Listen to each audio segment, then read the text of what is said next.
Right, listen. I get troll slayers, demon slayers, dragon slayers. You kill something monstrous and you get a certificate. But how the Donald does one go about slaying fire? All I ask for is an ounce of consistency. Something which I, Ben Jai, will bring you in the next few minutes as we welcome you to your first 750 points of Fyreslayers, giving you a nudge and a wink in the direction of two differing themes, leaving you with less time head scratching and more time for the gluing and painting of plastic. So the reason we opt for 750 points is because there are realistically two starting breakpoints in 3rd edition Age of Sigmar. 600 points where you start your Path to Glory narrative journey, and the aforementioned 750, which is the points limit for the lowest tier of match play. So better to have too many models than not enough. But how do we arrive at our two differing themes, particularly with a battle tome heavy on leaders and light on multi-model units? Well, as luck would have it, though Dwargadin may be short in stature, they can also be found riding big bleeding magma beasts. So why not build a list around them? And then just for some au contraire, we're going to build a list of foot-slogging skinny dippers just because we can. Think a Horde army, but not. So with the illusion of picking who randomly goes first, we're just going to kick things off with the big friendly Magmadroths list. And like opening the biggest Christmas present first, we have our general leader that gobbles up most of the points in the army, namely an Ulrich Runesmiter on Magmadroth, a big bad all-rounder and a priest to boot. Packing 16 wounds with an out to be sniffed at 4-up save, a total of 5 different weapon profiles to make your way through in the shooting and combat phases, with the roaring fire strain being an anti-horde missile weapon for the ages, and pretty much all 3 melee weapons doling out the pain. Oh yeah, and at full health it's chugging around the battlefield 12 inches at a time, lashing its tail with a high probability of gifting D3 mortal wounds to units larger than a roll of a D6, and daring you to attack him with melee weapons so that the attacking unit has a 50% chance of getting volcanic blood all over it. But wait, there's more, because with this priest hat on, a nearby friendly unit is getting +1 to their wound rolls for an answer value of 3. The gifts keep on a-coming. But if the Runesmiter is your oxymoronic big daddy, then our next leader, an Ulrich Runeson, is the little wannabe father that could. A powerhouse one-man foot-slogging unit in his own right, dishing out 3 or 5 multiple damage attacks depending on whether you go War Axe or Javelin, is a well enough reason to bring him as the stock filler in the leader slots. But you can also protect the nizzle out of him if you bring a retinue of Ulrich Hearthguard or Hearthguard Berserkers, because those units can tank wounds and mortal wounds on a 3-up, but more on that anon. Oh, and if you're into that sort of thing, he also automatically converts his weapon's damage into mortal wounds on hit rolls of 6. Situational gravy. Stock battle line next, and we've opted for a unit of 10 Volkite Berserkers with fire steel hand axes. At a 10 point price premium over their shield wielding brother unit, these are all about glass cannon shenanigans, with only 2 wounds and a 5-up save. So keep them away from range fire, get them into handbags, and watch 2 melee attacks become 3 on the charge. They can also go berserk once per battle, giving them the opportunity to fight in the selected phase even if they're slain before they get the chance. They even have an 8-inch throwing axe just to soften up your opponent before things get real.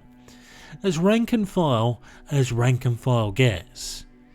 Which leaves us with just 1 unit of 5 Hearthguard Berserkers, essentially an elite version of the just mentioned Volkites. These cost basically the same, but you only get half the models. So why are they on the team sheet? Well, 2 reasons. 1, they're naturally better melee weapons, coming in 2 available profiles, one that brings 2 damage and the other potential for mortal wounds, and 2, their 5-up armor save gets the cherry of a 4-up ward save if they're within 9 inches of a friendly neighbourhood hero. So Hearthguard meet Runeson, Runeson meet Hearthguard. Not only does this unit benefit, but if you remember the Rune Sun's retinue abilities, he can make his own armor save, and then if that fails on a 3-up, these dudes can ward roll before they take the hit. Sweet super synergy for an otherwise overcosted unit. And that there is 750 points on the nose of Magmadroth and friends. Big Daddy certainly looms large on the battlefield and will be an absolute handful for your opponent at this breakpoint. And with the Volkites being your point and kill unit and the Hearthguard chaperoning your Rune Sun around, I say job's a good un. Which brings us rather promptly to the why use 4 legs when I have 2 perfectly good ones 3 feet from my head list.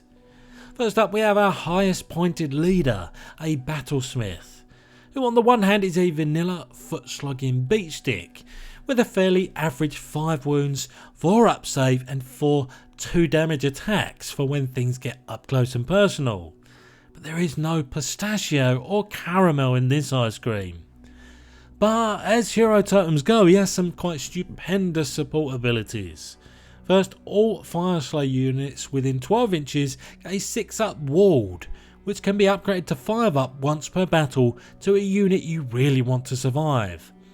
And second, he reduces the need to roll 6-ups when he uses the rally command ability down to 4-up, meaning that statistically 50% of your slain models are getting returned to a nearby unit.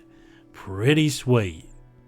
But everyone knows I like me a priest in these lists, just so you get to see every facet of the game, and today that means the inclusion of an Ulrich Runemaster, your only option for priesthood unless you want to shill out for a Magmadroth box. What he does bring is an extra command point every time if he's the general or he's within 3 inches of one, which is the definition of swish, especially as he's not the one that has to use it, and we already found ourselves a good use for rally. His bespoke prayer is fairly situational but great if you're on a terrain heavy battlefield. On 6-ups, each model within a chosen terrain feature takes a mortal wound, which could be quite nasty and may force your opponent out in the open. So alongside the core scriptures, you'll be sport for choice.